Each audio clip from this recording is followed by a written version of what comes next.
Hey there, this is Jen. In this video, we're going to build a screen flow, and our user story is that we would like to enable a user to enter their contact info into a screen, to enter the name and birthday, do a query to search for an existing record or records, and if they exist, the user will see the existing record and will be able to make updates if necessary.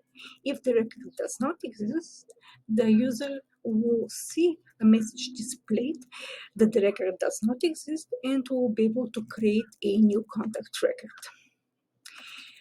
Now we're going to go in the flow builder, and we're going to start our building our flow with the first element, which will be the screen element. And here we're simply going to collect the info we need: the first name, last name, and the birth date.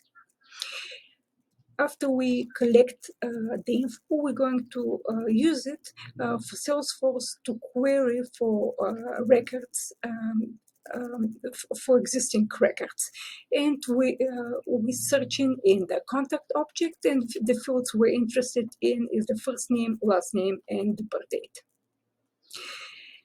Next, we're going to add a decision element to see if a matching contact was found, and there are two outcomes: it was found or it wasn't found. And here are basically the conditions: that the contact was found is equal to true, and the contact from get records, it wasn't found.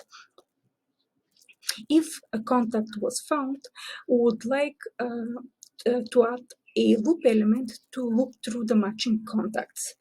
And we're going to use our collection variable get contacts. Next, we're going to need a screen for the user to be able to make to notify the user if basically a matching contact records were found. And we're going to ask if they want to update the contact.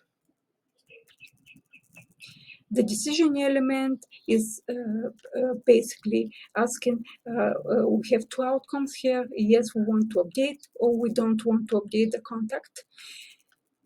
And we need a screen element for to handle those updates. In this case, the user would like to simply enter the mobile phone number.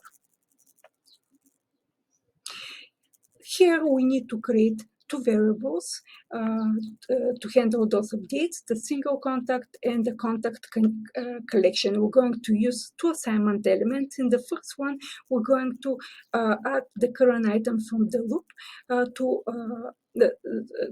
to the single contact. And we're going to assign the mobile phone field to the mobile. We're going to match the single contact mobile phone field to the mobile phone from the screen component. And in the second assignment element, we're simply going to add the single contact to the contact collection, and we're going to update the records via the contact collection variable back to Salesforce, and we're going to display a success message that the contacts have been updated. In the second scenario, if the contact record does not exist, we would like to collect the information: the first name, last name, and the birthday. We would like to create the record on the contact object, and here are the fields we need: the first name, last name, birthday, and we're going to add a success screen: the contact has been created.